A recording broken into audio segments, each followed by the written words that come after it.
আগামী 24 ঘন্টার মধ্যে স্বাস্থ্য উপদেষ্টাকে বরিশালে আসতে হবে। বরিশালের মানুষকে সেই উপদেষ্টারা মানুষই মনে করছে না। তাদেরকে বুলেট দিয়ে কোনোভাবে থামিয়ে রাখা যাবে না।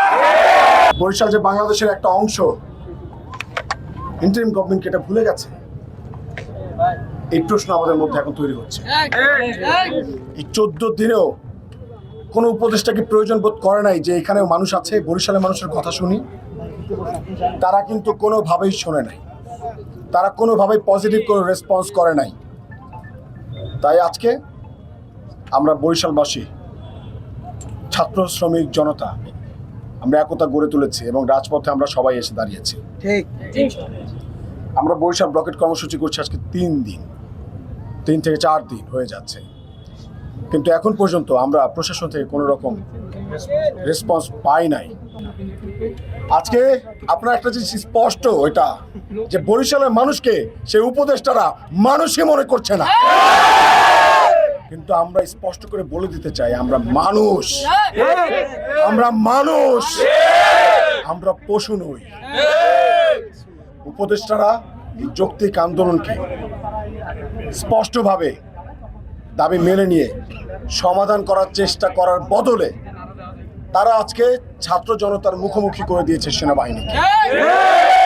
কিন্তু আমরা স্পষ্টই বলছি যে সেনাবাহিনী তারা আমাদের ভাই, পুলিশ আমাদের ভাই, সাংবাদিক আমাদের ভাই, তারা কারো তাবেদারি করবে না। বাংলাদেশের একমাত্র স্মার্ট সিটি বসুন্ধরা এখন আরো নিরাপদ, আধুনিকতায় আরো এক ধাপ এগিয়ে। কার নির্দেশে আজকে আমাদের ভাইদের উপরে হামলা করা হলো? কার নির্দেশে আজকে বরিশালের ময়মুরব্বীদের গায়ে হাত দেওয়া হলো? আমরা এই প্রশ্নের উত্তর চাই, এই প্রশ্নের উত্তর দিতে হবে। আমরা স্পষ্টভাবে বলছি, আমরা এখানে বরিশালের মানুষ সবাই এসে রাজপথে দাঁড়িয়েছি, দল মত নির্বিশেষে প্রত্যেকটা মানুষ আমরা এখানে ভোগান্তির শিকার। আমরা কিন্তু লাঠিচার্জের বদলে কেউ গায়ে হাত তুলি নাই। সেনাবাহিনী আমাদের মারছে, আমরা কিন্তু তাদেরকে প্রত্যুত্তর করি নাই। পুলিশ আমাদেরকে ধাক্কা দিল, আমরা কিন্তু প্রত্যুত্তর করি নাই। আমরা শান্তিপূর্ণভাবে আন্দোলন করেছি, আমরা শান্তিপূর্ণভাবে আন্দোলন করে যাব।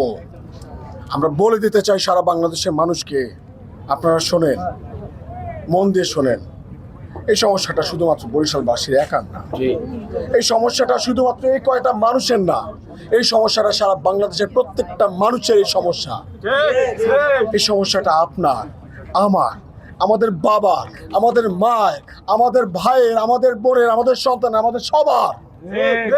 আমরা প্রত্যেকটা মানুষের কথা বলার জন্য এখানে এসেছি।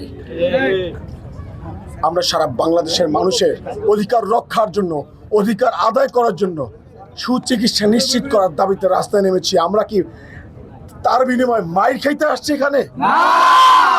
কিন্তু আমাদের ভাই বোনের গায়ে কেন হাত তোলা হলো? আমি এই প্রশ্নের উত্তর চাই এবং স্বাস্থ্য উপদেষ্টাকে এই প্রশ্নের উত্তর দিতে হবে। আগামী 24 ঘন্টার আলটিমেটাম আমরা এইখান থেকে, এই রাজপথ থেকে দিয়ে যাচ্ছি। আগামী 24 ঘন্টার মধ্যে স্বাস্থ্য উপদেষ্টাকে বরিশালে আসতে হবে। বরিশালে এসে তাকে সমস্যা সমাধান করার জন্য নিজে তদন্ত করতে হবে। 24-এর জুলাই যোদ্ধা, আহত, শহীদ, যাদের রক্তের বিনিময়ে চেয়ারে বসেছে, সেই চেয়ারের সাথে বেইমানি কোনোভাবে মেনে নেওয়া হবে না। আমরা মরতে শিখেছি, আমরা মরতে শিখেছি, আমাদেরকে পুলিশ দিয়ে ভয় দেখায় লাভ নাই। আমরা মরতে জানি, আমাদের সেনা দিয়ে ভয় দেখায় লাভ নাই।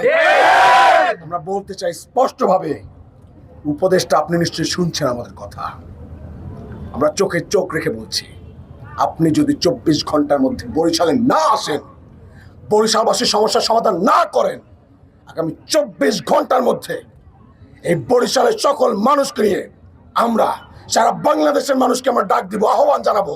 প্রত্যেকটা জেলায় জেলায়, প্রত্যেকটা ঘরে ঘরে, প্রত্যেকটা বিভাগে বিভাগে রাজপথে আমরা আন্দোলন দুর্গ গড়ে তুলবেন। কঠোর থেকে কঠোর কর্মসূচি যাবো ইনশাআল্লাহ। আমাদেরকে বুলেট দিয়ে কোনোভাবে থামিয়ে রাখা যাবে না। আমাদেরকে লেথাল ওয়েপন এই শেখ হাসিনাও দেখাইছে, আমরা রাজপথে বুলেট খাওয়ালো। আমাদেরকে ভয় দেখায় লাভ নাই। আমরা শেখ হাসিনার মতো স্বৈরাচারকে ফেস করে আসছি, আমরা সেনাবাহিনীকে 24-এই দেখে আসছি। আমাদেরকে ভয় দেখায় কোনো লাভ নাই। 24 ঘন্টার মধ্যে যদি আপনি আসেন তো আসলেন, সমস্যার সমাধান করলেন তো করলেন, আর যদি না করেন তাহলে রাজপথের ফয়সালা রাজপথই হবে। জনগণের সিদ্ধান্ত নেবে আপনি কোথায় যাবেন, কোন পথে পালাবেন।